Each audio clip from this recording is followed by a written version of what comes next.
ప్రతి ఒక్కరికి పేరు పేరున జనసేన పార్టీ తరపున, నా తరపున, కార్యకర్తల తరపున, నాయకులందరి తరపున మీ అందరికీ మనస్ఫూర్తిగా ఆహ్వానం పలుకుతున్నాం. మీరందరూ చాలా అనుభవజ్ఞులు.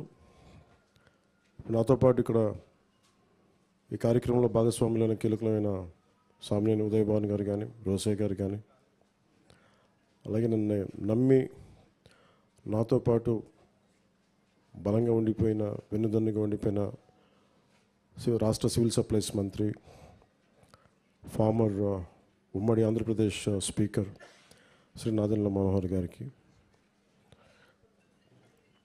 నాతో పాటు ఎప్పుడు కలిసికట్టుగా ఉండి పార్టీకి అండగా ఉన్న శ్రీ హరిప్రసాద్ గారికి, ఎమ్మెల్సీ వారికి కూడా నా హృదయపూర్వక నమస్కారాలు. ఈ వేదిక పైన ముఖ్యంగా హరిప్రసాద్ గారు కానీ, నాదెండ్ల మనోహర్ గారు కానీ, ఇక్కడున్న నాయకులు రియాజ్ కానీ, ప్రతి ఒక్కరం కూడా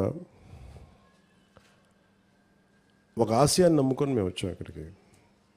ఇది మా చేతనైనంత ఒకటి చేద్దాం, కృషి చేద్దాం అని వచ్చాం. అలాంటి ఒక దశాబ్దం మాకు ఉంటుందో లేదో తెలియదు మాకు, కానీ ఒక ఆశయాన్ని నమ్ముకొని ఉన్నాం, రాష్ట్రం బాగుండాలని నమ్ముకొని వచ్చాం. సో అలాంటి పటిష్టమైన పార్టీలోకి, జనసేన పార్టీలోకి మీరు మనస్ఫూర్తిగా వచ్చినందుకు పేరు పేరున నా హృదయపూర్వక నమస్కారాలు, ధన్యవాదాలు. అమలాపురం నుంచి వచ్చిన శ్రీ కలవకొల్ల తాతాజీ గారికి, గుంటూరు నుంచి వచ్చిన శ్రీ చందు సాంబశివరావు గారికి,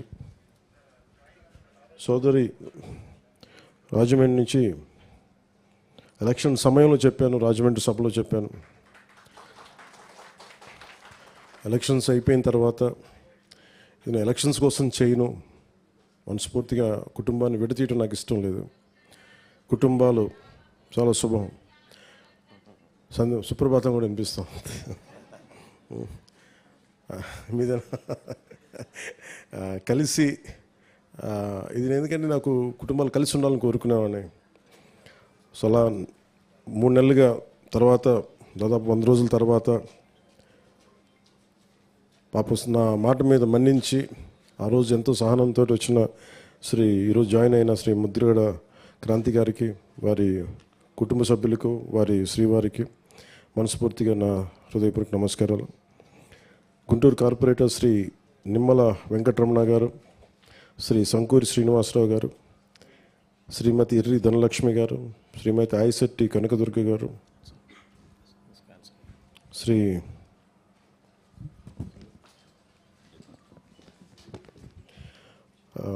మీ అందరికీ మనస్ఫూర్తిగా నా హృదయపూర్వక ఆహ్వానం పలుకుతున్నాం.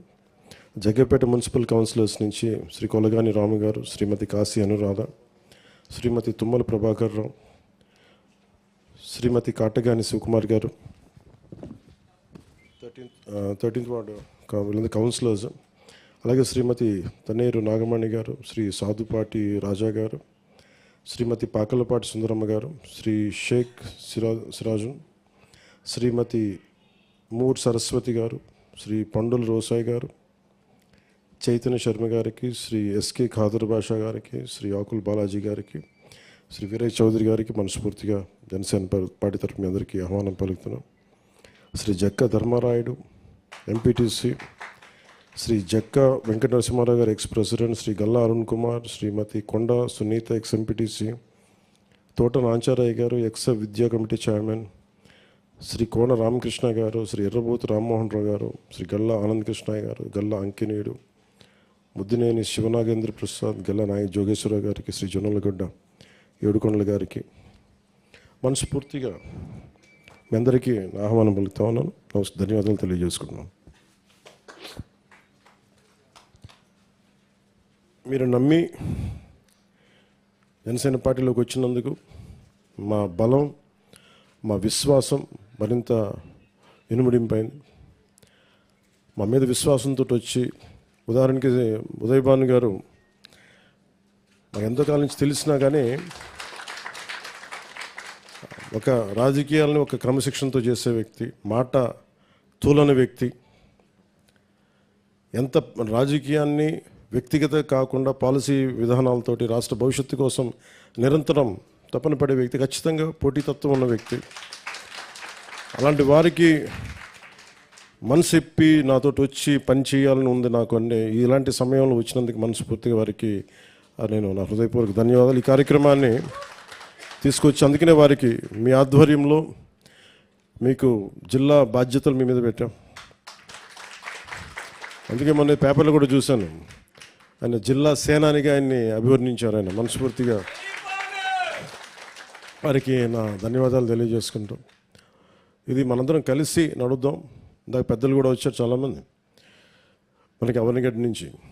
సో మీ అందరికి కూడా నేను తెలియజేసుకునేది, మనందరం పంచాయతీ వ్యవస్థ కీలకం, మనకి కీలకమైన శాఖలు ఉన్నాయి.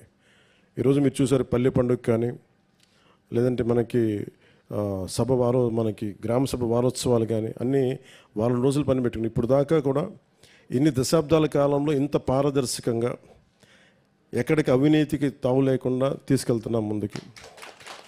అలాగే మొట్టమొదటిసారి పంచాయతీరాజ్ వ్యవస్థలో రూపాయి లంచం లేకుండా, ఎవ్వరి రికమెండేషన్స్ లేకుండా ట్రాన్స్ఫర్స్ చేసాం అందరికీ. మేము ఏమైతే చేశామో రాష్ట్ర స్థాయిలో, కింద జిల్లా స్థాయిలో అధికారులకు కూడా అదే ఆదేశాలు అందించాం. పారదర్శకత లోపించి ఏమాత్రం ఇబ్బంది అయితే చర్యలు తీసుకుంటాం. అలాగే ఒక్కొక్క అధికారిని తీసుకునేటప్పుడు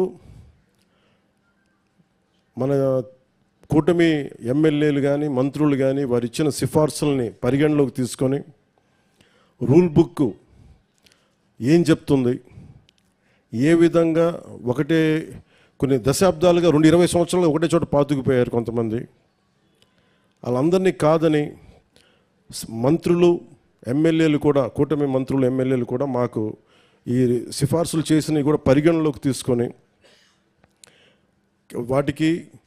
వాటికి సచ్చీలత, కేపబిలిటీసు, అలాగే వీటన్ని ఒక పరిగణలోకి తీసుకొని దాదాపు మంత్రి వర్గం కానీ ఎమ్మెల్యేలు కానీ చెప్పిన దాన్ని దాదాపు అన్నీ తీసుకెళ్ళాం. కానీ కొన్నిసార్లు చెప్పిన ప్రాంతంలో ఇవ్వలేకపోయాం రూల్స్కి వ్యతిరేకంగా ఉండటం వల్ల.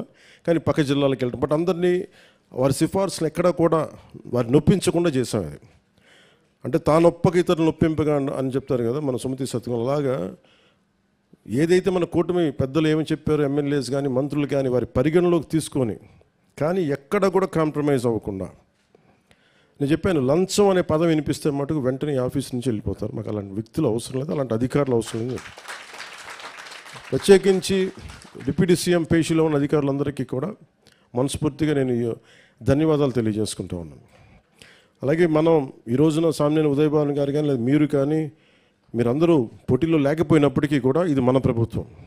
మనకు పనులు జరగాలన్నా, ఏం అవ్వాలన్నా, ప్రజలకు చేయాల్సిన ఏదన్నా సరే మీరు మొహమాట పడకుండా మీరు సంబంధిత నాయకులకు కానీ అధికారులకు కానీ నా ఆఫీస్ దృష్టికి తీసుకొస్తే ఖచ్చితంగా దాన్ని అడ్రస్ చేసే తీరుతాం.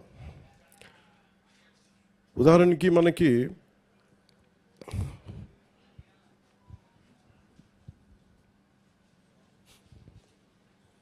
గుడివాడ సమస్య తీసుకొచ్చారు, నీటి సమస్య తీసుకొస్తే గత 40 గ్రామాల్లో సరిగ్గా నీటి సౌకర్యం సరిగ్గా లేదు. అంటే కేవలం ఫిల్టర్ బెడ్స్ క్లీన్ చేయాలి, ఫిల్టర్ బెడ్స్లో ఇసుక క్లీన్ చేయాలి. దాదాపు అలాంటివి ఒక 40 గ్రామాలు మనం వాటర్ టెస్టింగ్ పెడితే వెంటనే దాంట్లో 24 గ్రామాలు చాలా ఇబ్బందికరంగా పరిస్థితుల్లో ఉన్నాయి, రక్షిత మంచినీరు లేదు. వెంటనే తీసుకెళ్ళి దాన్ని ఈ వారంకి కొన్ని గ్రామాలు వాటికి సంబంధించిన నిధులు విడుదల చేశాం. అధికార యంత్రాంగం కూడా మనం ఇంత బాధ్యతగా పోరాడి మేము ముందుకు వస్తే అధికారులు కూడా చాలా ఒక కమిట్మెంట్తో చేస్తూ ఉన్నారు. అందుకని అలాంటి అధికార యంత్రాంగం ఉంది మన దగ్గర. మీరందరూ కూడా పెద్ద మనసుతోటి, ఇది మన ప్రభుత్వం, ఇది ప్రజలకు కావాల్సిన అవసరాలు, కనీస అవసరాలు ఏదున్నా సరే మీరు ఒకసారి తీసుకొచ్చి మీరు హక్కుతో చేయించుకోమని మనస్ఫూర్తిగా కోరుకుంటూ సెలవు తీసుకొని మీ అందరికీ మరోమారు ధన్యవాదాలు.